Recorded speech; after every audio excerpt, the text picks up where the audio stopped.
107,5 PRFM News Channel. Nah, ini dia pendengar, saya sudah ganti backsoundnya karena yang saya tadi sempat janjikan, alhamdulillah ternyata talk show-nya bisa kami gelar talk show 1 jam di catatan akhir tahun 2022 dan juga tantangan di 2023. Sempat tadi sebenarnya kita H2C di pendengar PRFM ya, harap-harap cemas menantikan kehadiran dua narasumber yang tadi sempat terjebak kemacetan, tapi alhamdulillah sudah tiba dengan sehat dan selamat ini di studio PRFM Jalan Asia Afrika nomor 77 Kota Bandung ya.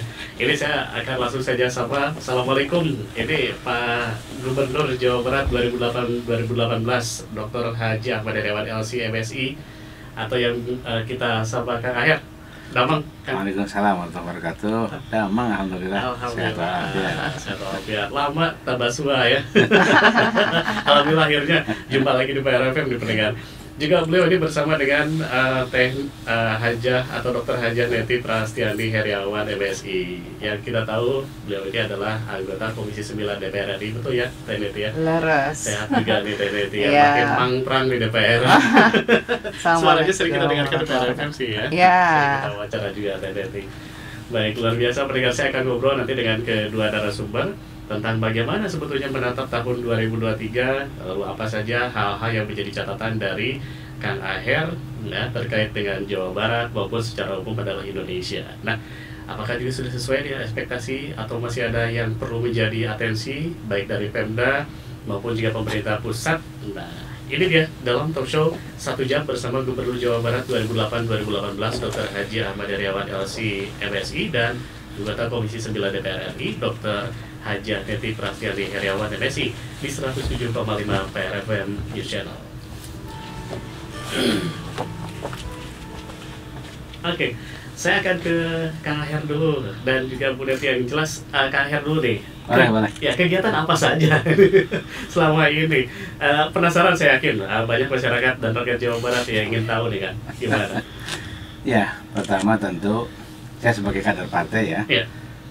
Tetap aktif di partai. Alhamdulillah. Kalau kemarin ya kepengurusannya di tingkat Jawa Barat, maka setelah pensiun jadi gubernur kan ditarik ke pusat ya. Alhamdulillah sekarang menjadi wakil ketua majelis syuro di PKS pusat. Itu kegiatan kepartaian. Tentu kegiatan ini juga cukup menyita waktu karena ada rapat-rapat mingguan minimal 2 hari sehari di Bandung, termasuk Jakarta ya. Jakarta termasuk sering keliling ya, keliling provinsi ya, kadang ke Sulawesi, kadang ke Sumatera, kadang ke provinsi-provinsi yang lain. Karena saya punya tugas di partai sebagai wakil ketua majelis syuro bidang kaderisasi untuk menguatkan, mensolidkan kader di lapangan. Karena sehebat apapun partai ke depan, tentu kehebatannya akan ditentukan oleh sekuat mana soliditas yang ada pada kader-kader. Dan saya diberi tugas untuk itu yang pertama. Yang kedua, tentu waktu luang lebih banyak saat ini karena tidak lagi menjabat sebagai gubernur.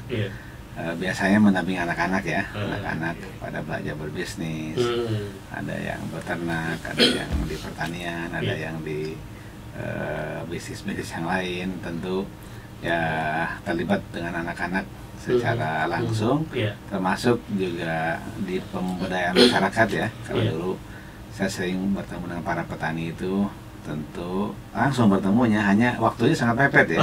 Kalau sekarang saya bisa bertemu dengan petani kopi, bisa leluasa, dengan peternak ayam bisa leluasa, sehingga pemberdayaannya tidak menyeluruh, tidak banyak cabang yang digarap, tapi beberapa saja, tapi bisa lebih mendalam. Fokus ya, jadi ya. Lebih fokus, kira-kira begitu. Iya, karena pasti banyak yang nanya, Kang Aher akhirnya kemana ya, gitu kan. Ternyata alhamdulillah kegiatan mah gak pernah sepi ya, Kang ya. Kalau Teh Neti ini pastinya sebagai anggota Dewan juga cukup sibuk. Kesibukannya apa selain jadi anggota Dewan, Teh? Saya masih seperti yang dulu. Masih belum berubah. Ya, istri dan ibu dari 6 orang anak, 2 orang cucu.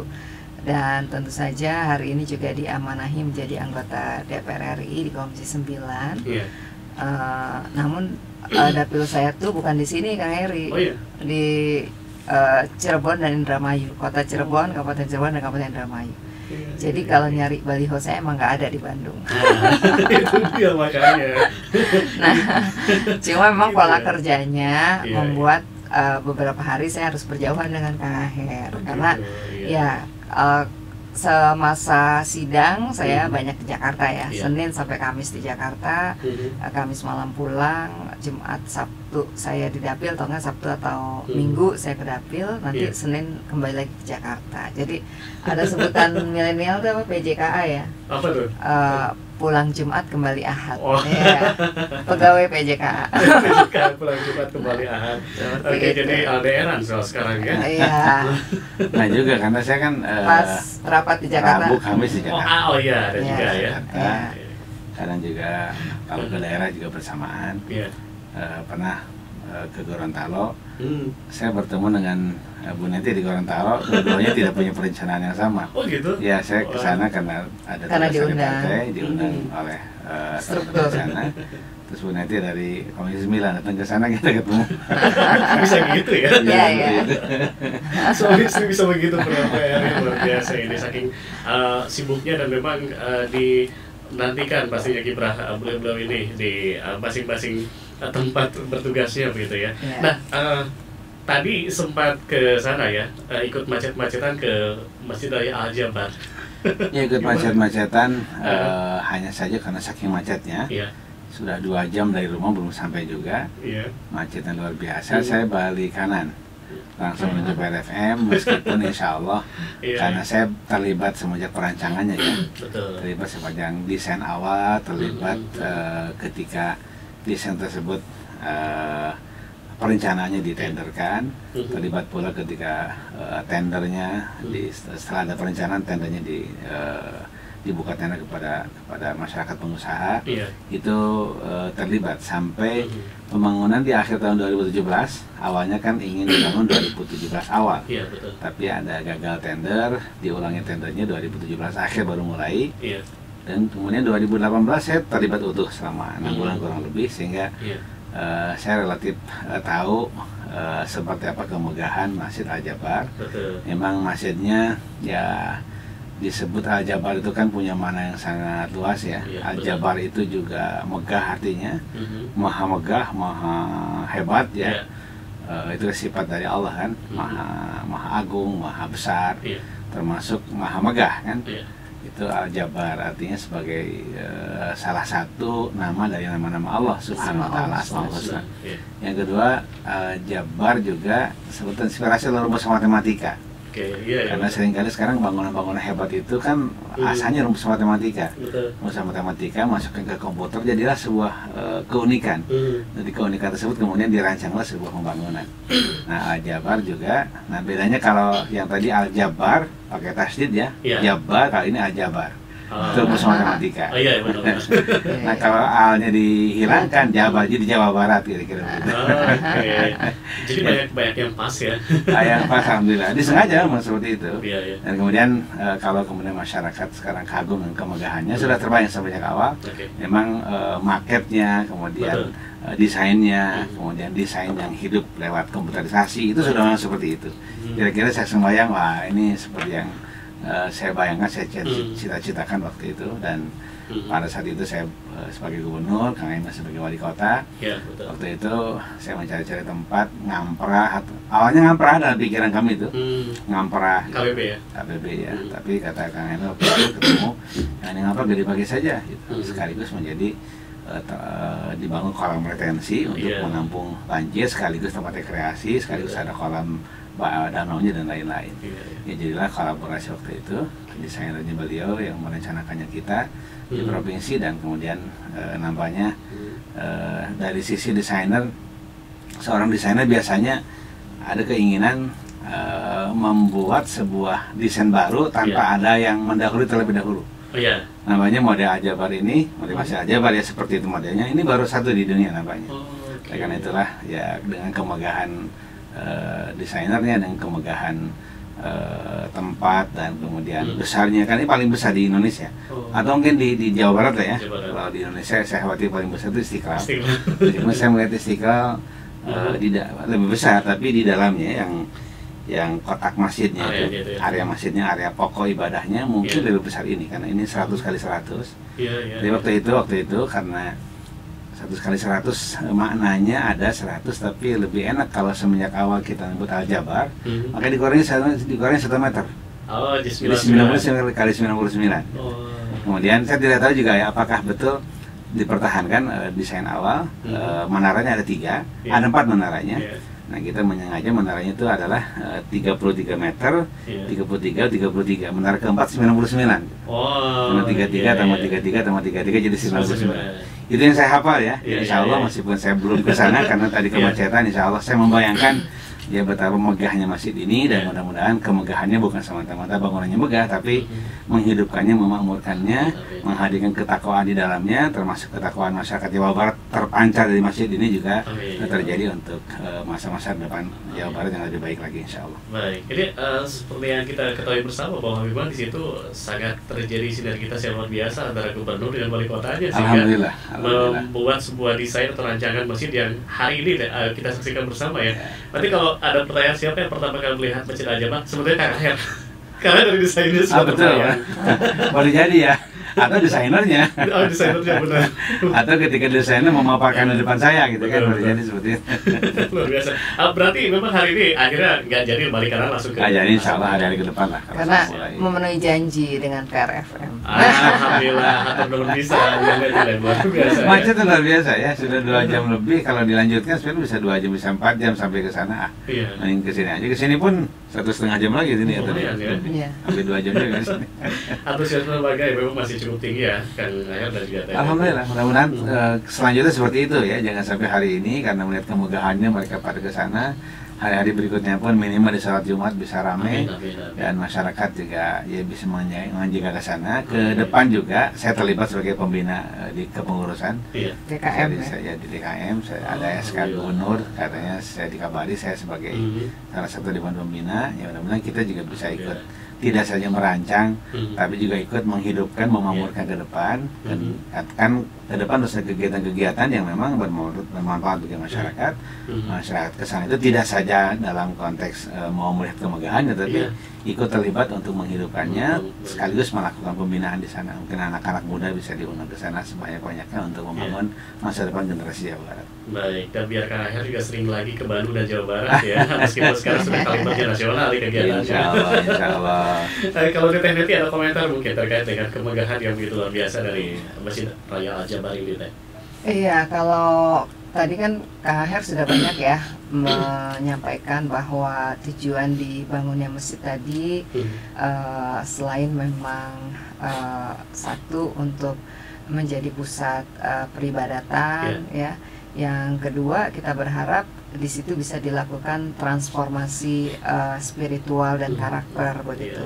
Jadi bukan hanya megah bangunannya, tapi juga betul-betul terpancar dari karakter, sikap, dan juga apa ya kalau kita bilang sekarang tuh daya saing ya, daya saing masyarakat bukan hanya diukur dari indikator fisik, tapi juga indikator yang lain ya, seperti itu.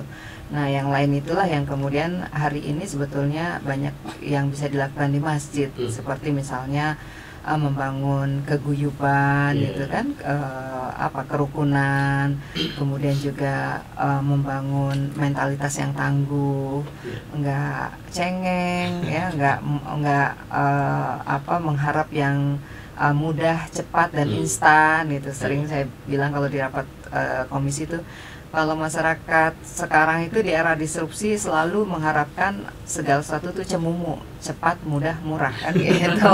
Nah, kita juga berharap masyarakat juga bisa terbentengi dengan kehadiran masjid tersebut, seperti itu. Ada tambahan sedikit. Jadi dulu itu kan banyak alasan diungkapkan. Salah satu yang paling original alasan tadi kan, ada Al-Jabar, ada Jabar gitu. Ada hal juga waktu itu. Saya sering berseloroh, kita nih khawatir di hadapan Allah. Saya khususnya waktu itu ditanya oleh Allah mengapa stadion dibangun begitu megah, meski stadion tersebut milik Kota Bandung secara kepemilikan, tetapi 3/4 biayanya dari APBD Jawa Barat saat itu, yang pada saat itu. Saya bilang, waduh, kok ini besar banget ya. dan megah banget stadionnya. Okay. Saya bilang waktu itu ini harus ada pengimbangannya. Kita juga harus ada legasi ke depan. Kita bangun masjid. Toh Bung Karno juga yang pertama kali dibangun adalah Masjid Istiqlal, Gelora Senayan, kemudian gedung DPR, kemudian Monas, kan begitu. Sebagai pertanda bahwa kita ini sebagai bangsa wujud.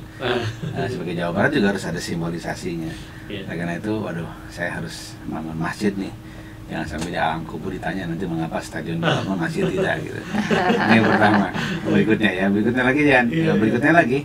Kalau nanti Persib main, kemudian para pencinta Persib, bobotoh penonton supporter mau sholat kan tinggal ngagidik ya. Iya, ngagidik benar. Tinggal ngagidik dari situ dan muatnya kan juga 60 ribuan kan. 40 ribu sampai 60 ribu. Jadi muat di sana nonton sepak bola, di sini sholat. Waktu itu begitu. Nah ternyata situasi ini kan terbenarkan oleh situasi World Cup kemarin kan, Piala Dunia. Itu luar biasa. Piala Dunia tampil dengan situasi yang religius ya.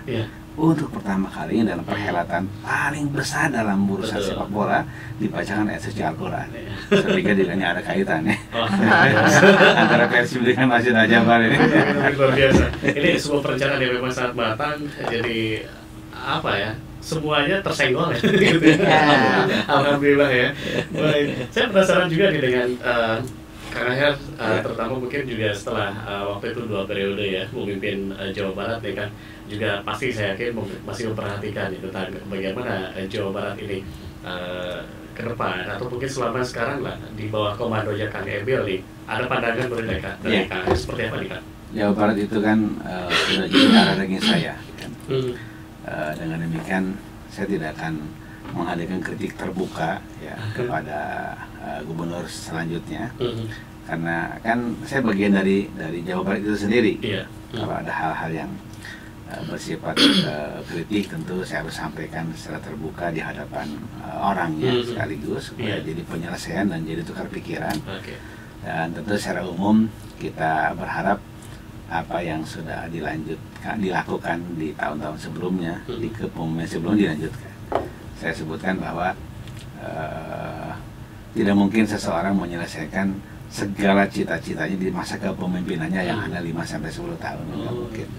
Perlu ada lanjutan, karena etapenya kan cukup panjang ya, episodenya ribuan episode. Mungkin dari ribuan episode itu kita sebagian, nanti Kang Emil juga sebagian, berikutnya sebagian.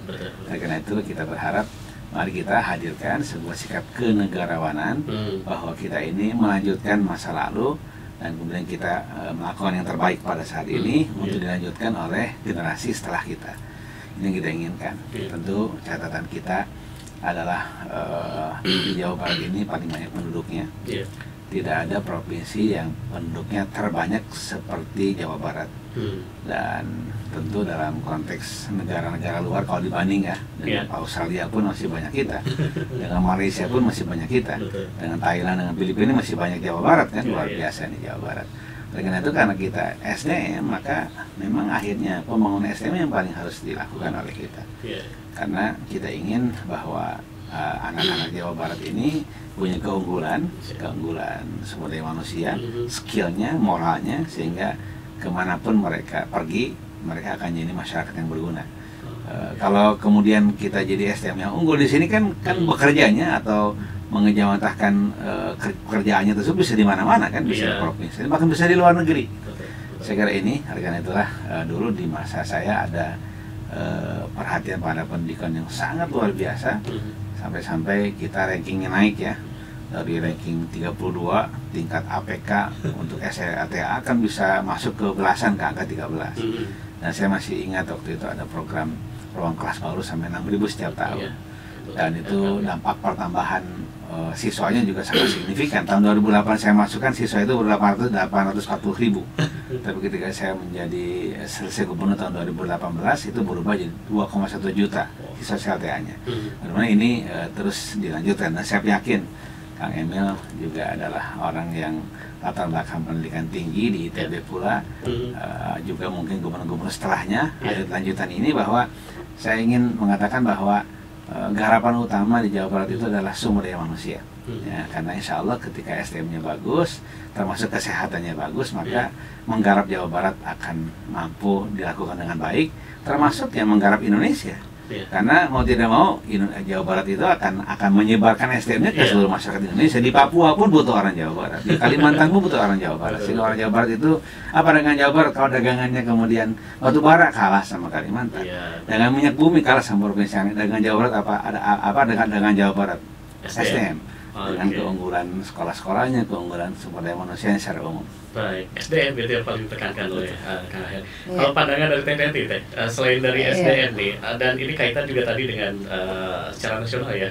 Betul. Apa nih yang kira perlu dibenahi nih dari Jadi Jawa Barat? memang hari ini kalau kita coba kaitkan apa yang disampaikan oleh Kang Aher ya, bahwa hari ini ada sumber daya yang harus habis tergerus oleh waktu, namanya sumber daya komparatif ya. Tapi kalau yang akan terus bisa melanjutkan pembangunan, berarti yang kita bangun adalah sumber daya kompetitif ya.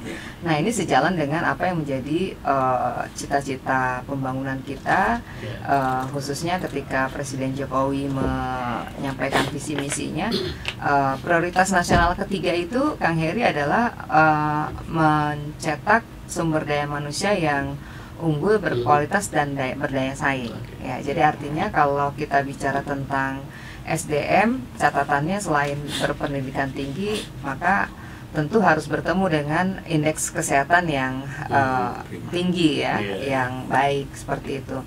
Nah, oleh karena itu selama pandemi 3 tahun ini tentu ada banyak hal yang harus dibenahi oleh pemerintah ya. Ini kan ceritanya ini ya, catatan 2022 kemudian harapan di 2023 gitu.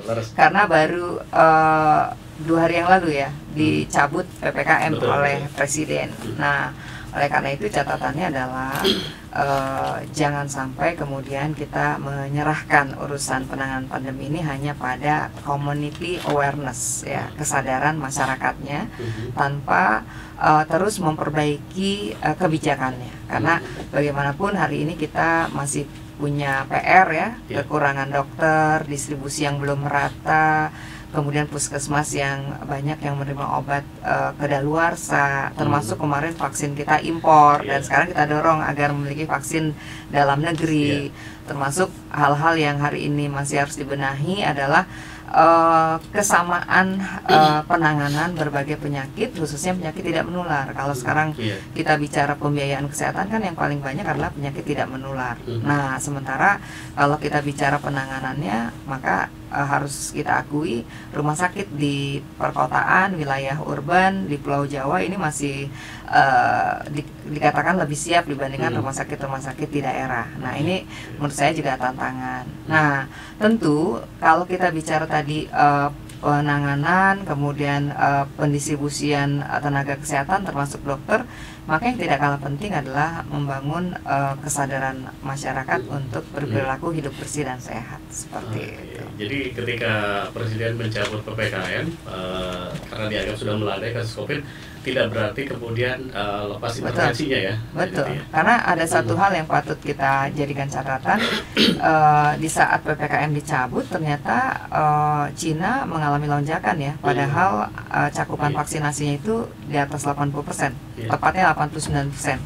Dan beberapa negara sudah menutup pintu masuk buat pelancong Cina gitu. Nah, jadi ini kan ada yang yang ambigu gitu. Satu sisi dicabut PPKM-nya, tapi negara-negara tetangga sekarang sedang resah karena kasus mulai melonjak gitu ya.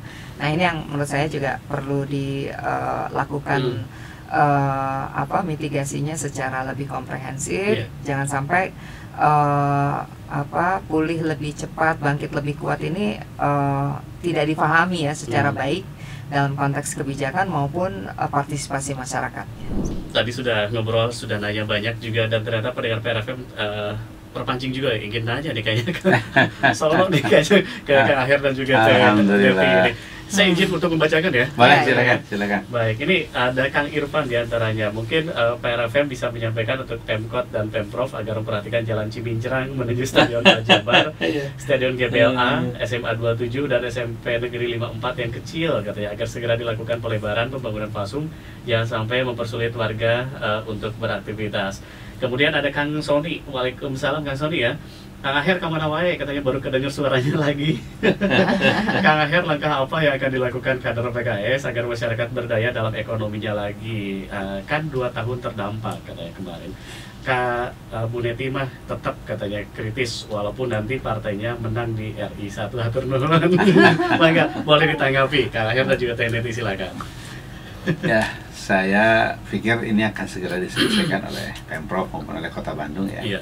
Kalau tidak salah Jalan Cimenceng itu Kota Bandung. Iya, betul. Tapi nampaknya layak untuk diambil alih oleh Pemprov Jabar.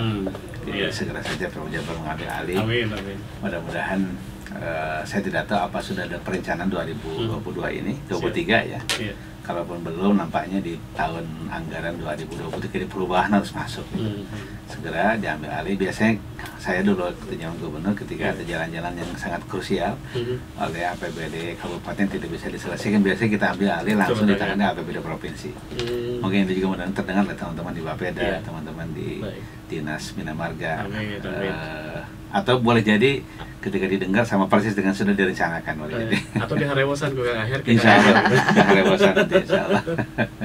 Oke. Ini kemana wae katanya nih, dan terkait tadi agar PKS katanya berdaya dalam ekonominya, gimana kan? Iya, tentu ini pemberdayaan amat sangat terkait secara umum dengan program pendidikan ya. Dengan program pendidikan dan tentu kebijakan ya, untuk serba menyelesaikan proses industrialisasi di dalam negeri. Ini saya kira harus saya kemukakan, karena salah satu kelemahan kita adalah kita punya kebijakan di masa lalu yang sekarang masih berlangsung, meskipun sekarang sudah diperbaiki terus menuju perbaikan yang lebih baik, yaitu kebijakan menjual barang-barang mentah ke luar negeri. Itu persoalannya.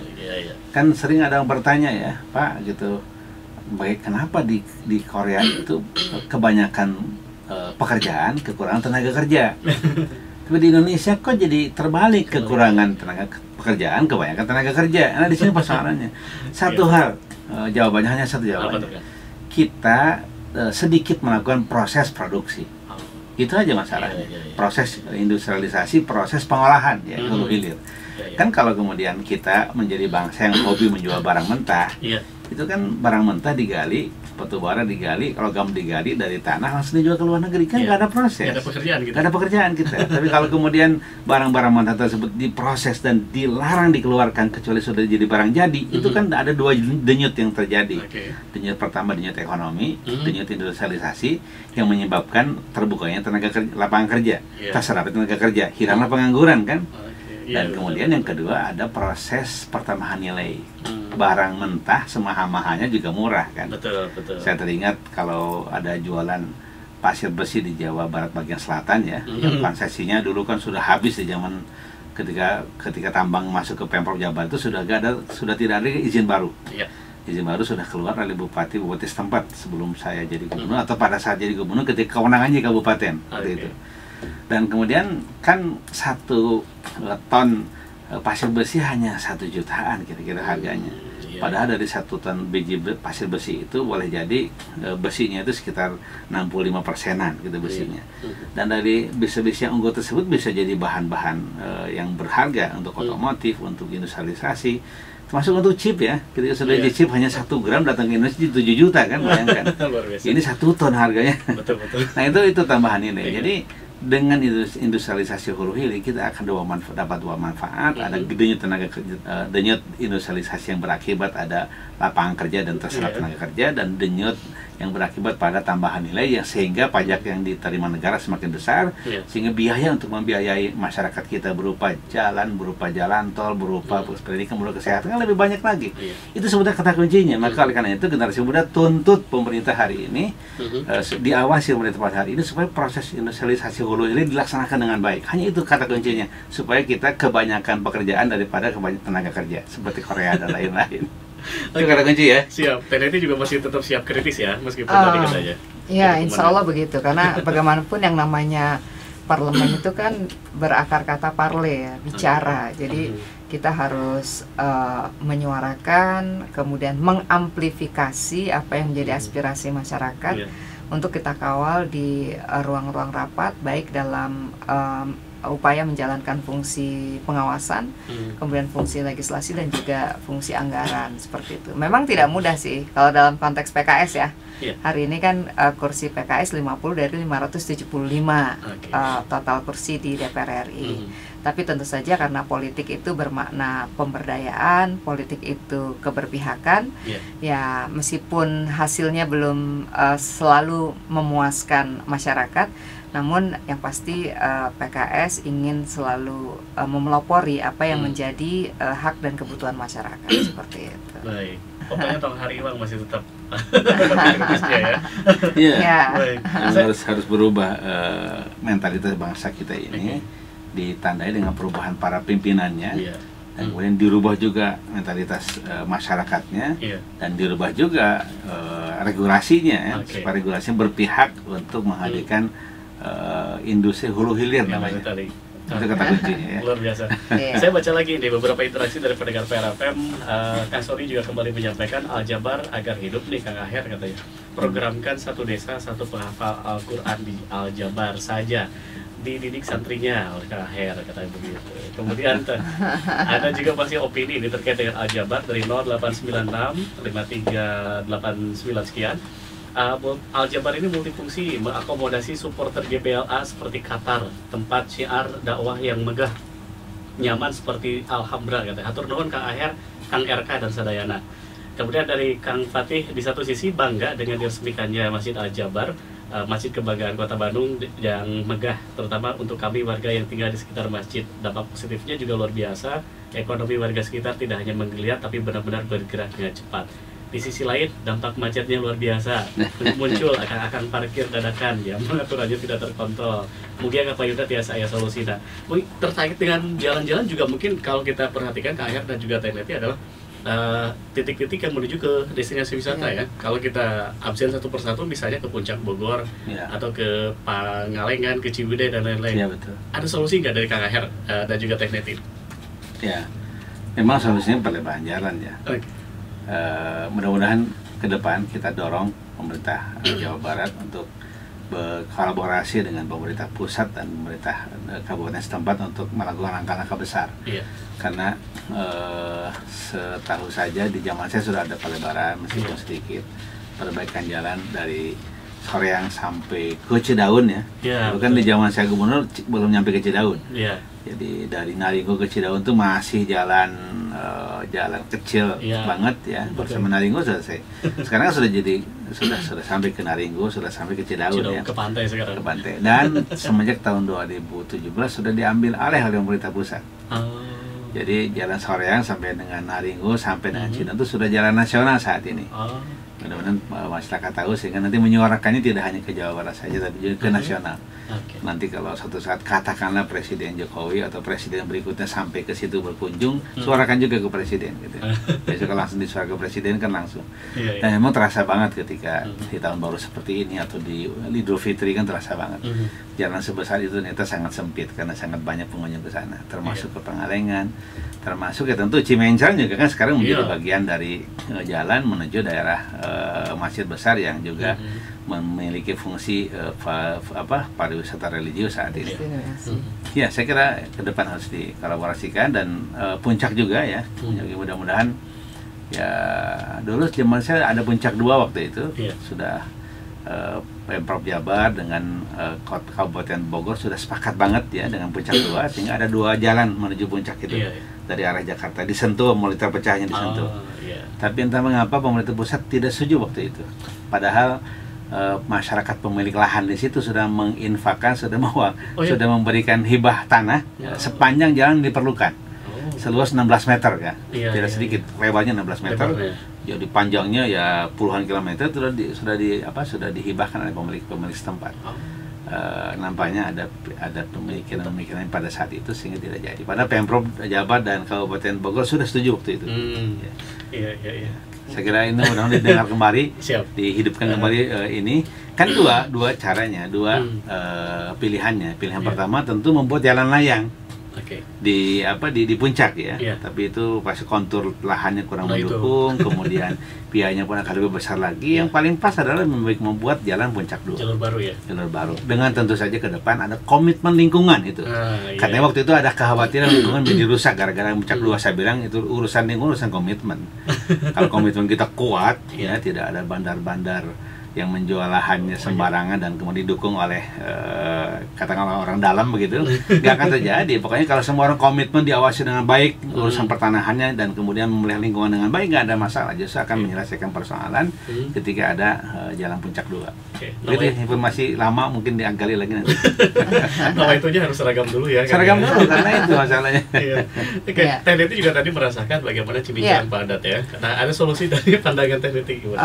Kalau saya pikir begini ya, pandangan kita harus diperluas menjadi lebih komprehensif tentang pentingnya dukungan pada lokasi-lokasi atau tempat-tempat yang menjadi tujuan wisata, baik wisata alam, nature maupun wisata religi, seperti yang sekarang sedang tumbuh ya, animo masyarakat kepada Masjid Al-Jabar.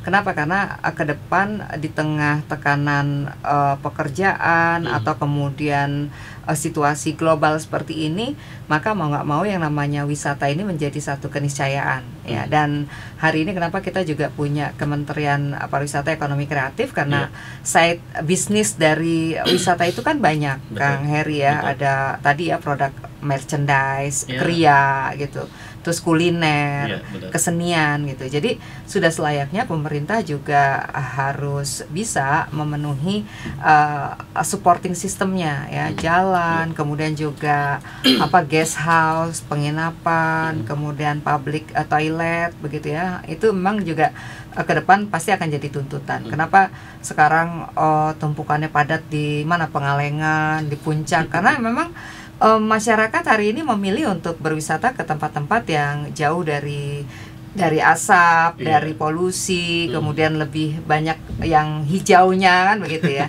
Nah, saya sih sepakat, dan karena memang ini adanya di Komisi 5, Komisi 6 dan juga Komisi 10, ini kan kolaborasi ya.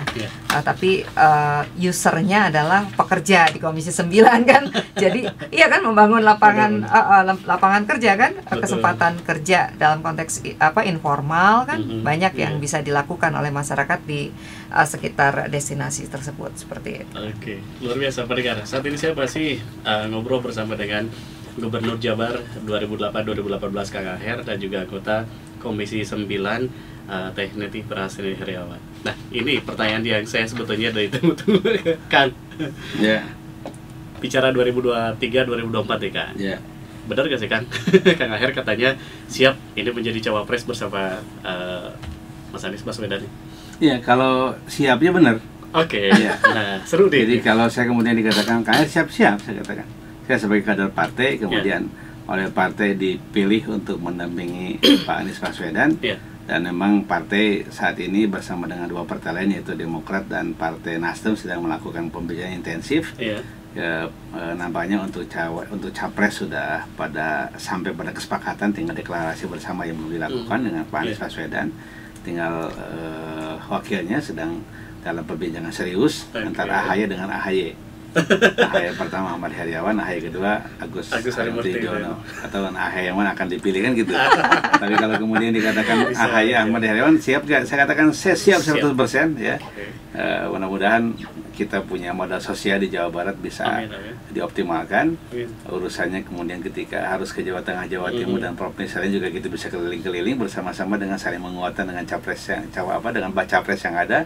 Insya Allah. Jadi dari sisi kesiapan mah sama siap ya, kudu siap. Saya bisa. Insya Allah bisa. Saya siap-siap kudu siap, saya bisa kudu bisa, insya Allah. Saya masih ingat itu. Masih ingat yang kedua itu. Ini ceritanya gimana ini kronologinya sampai kemudian akhirnya Kak Aher ini digadang-gadang begitu menjadi cawapres yang akan mendampingi Pak Anies nanti ini Pak. Saya pengen tahu dong ceritanya. Ya tentu kan ini akibat dari bentukan koalisi ya. Ketika koalisi terbentuk atau hampir terbentuk lah, atau mungkin terbentuk tinggal deklarasi lah kira-kira ya, antara Nasdem, PKS dengan Demokrat. dan kemudian baca presnya sudah sangat terlihat ke permukaan, bahkan sudah dideklarasikan oleh Nasdem dengan menunggu deklarasi dua partai yang lain atau partai-partai lain akan bergabung. Ya tinggal kan perbincangan di cawapres kan. Nah, ketika cawapres tentu sangatlah wajar kalau Partai Demokrat akan mengusung ketua umumnya, yaitu AHY versi Demokrat ya. Saat yang sama PKS juga sebagai partai yang punya kader juga. Dan kemudian punya struktur yang solid di lapangan, ya kan. Kalau urusan struktur, urusan kekuatan saksi segala macam, PKS lah partainya kan gitu. Ya juga mengusung kader-kadernya, satu di antara adalah saya. Dan ketika saya ditanya oleh partai maupun oleh masyarakat, siap gitu. Selalu saya katakan siap, tidak pernah saya katakan tidak siap, dan tidak akan mengatakan tidak siap. Pasti saya katakan siap, insya Allah. Ketika itu terjadi dan diputuskan, ya saya segera bergerak untuk sosialisasi pada masyarakat, insya Allah. Makin seru di Pendeta FM ya. Jadi kita punya tambahan materi lagi untuk di tahun politik ini. Kan kalau seandainya bismillah ya, amin ya, mudah-mudahan. Ternyata Kang Aher yang diamanahi menjadi wapres nih. Sektor apa nih ya kira-kira menjadi prioritas nih di kita? Ya tentu saya sering mengungkap SDM itu pasti jadi prioritas. Tetap itu ya? Tetap pasti prioritas. Terus kemudian saat yang sama juga faktor kedaulatan, keamanan, persatuan kesatuan, keamanan dan pertahanan negara, saya kira itu jadi modal utama kita.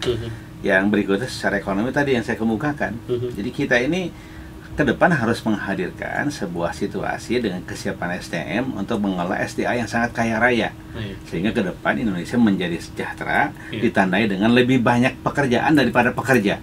Itu sangat mungkin terjadi. Kalau semua yang kita miliki itu dikelola oleh kita dari hulu sampai ke hilir, kita hadirkan saja sebuah tekad yang kuat. Tidak ada penjualan apapun barang Indonesia kecuali jadi barang jadi. Apa yang terjadi? Kan industrialisasi di dalam negeri seluruhnya kan. Ketika industrialisasi di dalam negeri seluruhnya, jam kerja di dalam negeri, kesempatan kerja pun di dalam negeri, terbukalah lapangan kerja, terseraplah tenaga kerja, hilanglah pengangguran sebetulnya. Kan itu sebetulnya caranya sangat sederhana. Sederhana, tinggal kehendak saja. Kehendak dalam bentuk political will, kemudian dituangkan dalam regulasi, dilaksanakan bersama-sama. Hari bersama-sama pasti ya. Pertama-tama menghadapi situasi ini kan berat pasti ya. Tapi kan beratnya itu bisa selesai 2-3 tahun, 5 tahun bisa selesai bersama-sama. Saya teringat ketika Presiden Cina tahun 1970-an, Deng Xiaoping ya. Deng Xiaoping itu kan dia membuat sebuah kebijakan di mana tidak boleh ada sumber daya alam Cina dikelola oleh bangsa non Cina, oleh asing. Itu kebijakannya. Memang gerpekan kelepakan di awal-awal kan. Tapi dia siapkan SDM di ratusan ribu SDM dikirim ke semua ke pelosok dunia untuk belajar, untuk dapat skill. Kemudian ketika dikritik, nanti yang ratusan ribu SDM Cina dikirim ke luar negeri nggak pada baik dong. Dia bilang saya cuma perlu balik 10% saja gitu. Mengapa? Karena sisanya biar jadi mata rantai kehidupan ekonomi kita di luar negeri kan begitu. Kemudian ya yang 10% pulang itulah yang mengelola SDM yang ada, karena sudah cukup saya kira 10% pun ketika katakanlah programnya seperti Deng Xiaoping katakanlah. Tentu program kita boleh jadi berbeda kan, tapi kuncinya di SDM yang unggul, karena SDM unggul lah yang akan bisa mengelola SDA yang melimpah dan kemudian dampaknya adalah kesejahteraan bersama masyarakat kita, sehingga Pancasila yang dibicarakan tidak saja sila pertama dan kemudian toleransi beragama dan lain-lain sebagai konsekuensi sila pertama, tapi sila kelima dong kita bicarakan keadilan sosial Indonesia kan begitu. Saya kira bergeser lah pembicaraan kita tentang Pancasila, karena Pancasila sudah final di kalangan kita ini Muslim, non-Muslim, semua bangsa Indonesia sudah final dengan Pancasila, gak usah dibicarakan lagi. Mari kita bicarakan implementasinya, terutama implementasi sila kelima, itu keadilan sosial. Pengamalan ya, implementasinya itu yang paling penting. Saya kira wajar lah, pantas lah kita ngomong begitu. Kang Aher kan siap, tekniknya gimana? Hubungannya di PRFM ini gimana Teh? Mungkin bisa ditanyakan langsung ke Kang Aher bagaimana pengalaman saya dan Kang Aher selama kita udah nikah 32 tahun ya. 32 tahun. Jadi istilahnya asam garam jatuh bangun sudah kita lalui bersama, termasuk batu uji di ruang-ruang publik seperti legislatif sudah kita lalui di Jakarta, kemudian juga eksekutif di Jawa Barat 10 tahun langsung nyemplung begitu kan. Nah tentu dari pengalaman empirik inilah saya punya satu keyakinan bahwa selama ini saya mendampingi orang yang tepat. Ya, kenapa? Karena dari awal diberikannya amanah gitu, baik di DPRD DKI Jakarta maupun di Jawa Barat, kita punya komitmen dulu, Kang Heri. Nah ini menariknya dan senangnya berkomitmen dengan Kang Aher. Makanya Kang Aher suka melotot gitu ketika anak-anak misalnya tiba-tiba, Bapak jangan korupsi ya gitu loh. Kok bisa gitu? Karena memang dari awal ya kita sudah membangun komitmen. Seperti misalnya gini, Kang Aher bilang saya akan bertugas di Jawa Barat. Bapak akan bertugas Jawa Barat, nggak boleh ada politik dapur, apalagi politik kasur. Gitu kan? Berarti kan kita sama-sama menjaga, betul. Kang Aher menjaga dengan integritasnya, gitu ya. Kemudian juga dengan komitmennya untuk tidak meninggalkan masa depan yang suram buat anak dan istrinya. Saya juga seperti itu. Saya mengingatkan, menanamkan kepada anak-anak, begitu. Jadi saya yakin insya Allah ya, bismillah, kalau kemudian ini sudah tertulis di Lauhul Mahfuz begitu, apapun sih sebetulnya, tapi kan tadi konteksnya ditanyakan kalau jadi cawapres, ya saya akan selalu ada di sisi Kang Aher, mendampingi dan mendoakan. Ini pendengar PRFM kalau divisualkan pasti melihat juga di Instagram kita ya. Pujian langsung depan orangnya, luar biasa. Sebetulnya bukan pujian ya, karena memang ya sekarang kan usia kita udah ya bukan lagi usia muda ya yang cuma ngomong cinta gitu, tapi kita sekarang ini sedang memantapkan gitu. Kalau kondisi jalan ada status mantap gitu ya, dalam relasi suami istri, keluarga juga ada kemantapan juga. Ya. Luar biasa. Bisa jadi contoh kita bersama. Amin.